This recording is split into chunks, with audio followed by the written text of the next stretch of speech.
नमस्ते बच्चों, कैसे हैं आप लोग। आई होप आप लोग बहुत अच्छे हैं।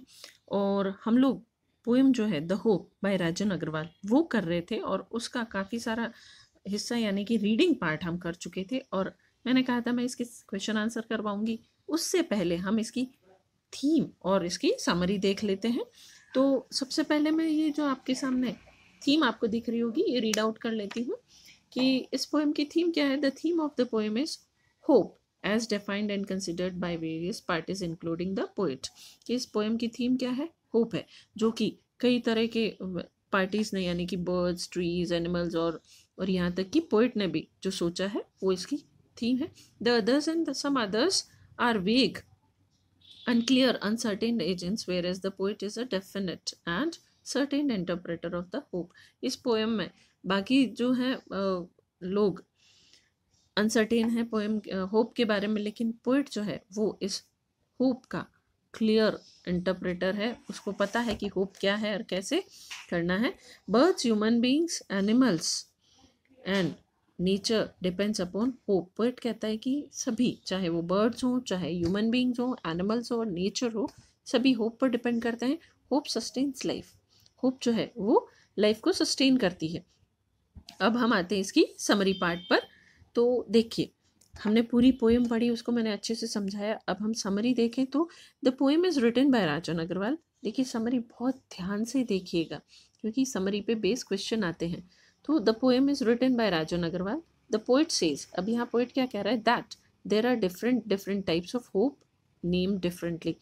कि होप जो है उसको कई नाम दिए हैं, कई लोगों ने कई अलग अलग नाम दिए। Some people call it expectation, कुछ लोग इसको एक्सपेक्टेशन बुलाते हैं। In other terms it is future relevance means, और अन्य शब्दों में ये फ्यूचर रेलेवेंस का माध्यम है।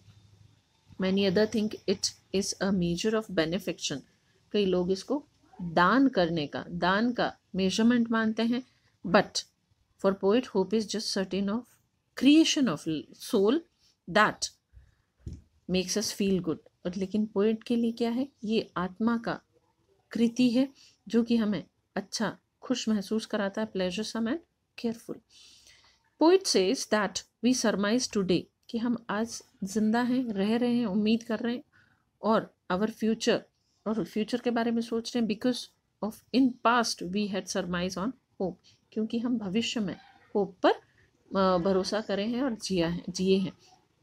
Poet says that hope kills negativity. अब पोइट कहता है कि होप जो है वो निगेटिविटी को किल करती है एंड मेक्स अ पर्सन काम एंड क्वाइट, और एक इंसान को शांत और क्वाइट फील कराती है। It gives many example, he gives many examples. अब पोइट क्या कर रहा है, कई तरह के एग्जाम्पल्स दे रहा है।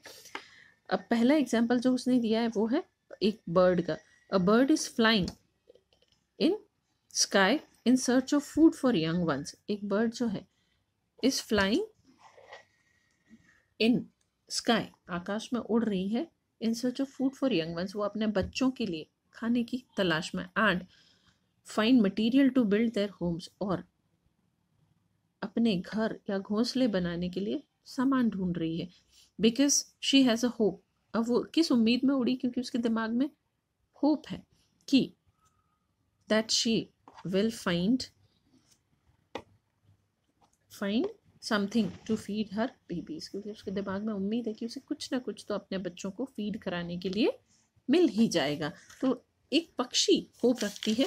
अब हम आगे देखें तो अगला जो है, in next example poet says that a bird होती है, मैंने बताया था पोएम में, बंद कली, स्टेज ऑन अ ब्रांच, वो पौधे की या झाड़ी की शाखा पर बनी रहती है, एंड ब्लूम्स, और ब्लूम करती है,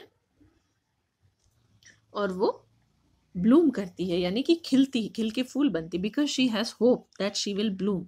अब वो उस डाली पर ब्लूम कब करती, जब वो टिकी रहती है। अगर टिकी ही नहीं रहती तो ब्लूम कैसे करती। तो वो टिकी रहती है कि वो एक दिन ब्लूम करेगी, और आखिर वो ब्लूम करती है in hope that she will Bloom. Nobody will plug it from branch, कि उसको ये उम्मीद है कि उसे उस शाखा से, डाली से कोई तोड़ेगा नहीं। तो एक ये जो बर्ड है वो भी तो होप कर रही है। अब आते हैं हम नेक्स्ट एग्जाम्पल की तरफ, और नेक्स्ट एग्जाम्पल है वो है एक ट्री का, एक पेड़ का। Next the poet gives an example of a tree that a tree loses it's leaves, एक पेड़ अपने सारे पत्ते गिरा देता है, एंड इट होप्स, किस उम्मीद में, that one day it will new leaves will grow, कि इस पर नए पत्ते उगेंगे, which will give it a new green colour, जो कि उसको एक नया ताज़ा ताज़ा हरा कलर दे देंगे। And it is just because of hope, और ये सब भी उम्मीद के कारण है। मतलब कि एक पेड़, एक पक्षी, एक बर्ड, ये होप में अपनी ज़िंदगी जीते हैं। तो हम भी तो इंसान हैं, हम भी होप में ही ज़िंदगी जीते हैं। Thus it is said that hope kills the negativity that is inside a human being. It makes us feel pleasuresome.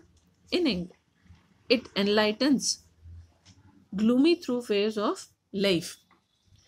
वो हमारे अंधेरे रास्तों को रोशनी से भरता है, उम्मीद की किरण हमें जीवन जीने की एक नई आशा जगाता है। सो बच्चों, let's practice and hope for the best results. Stay tuned with me.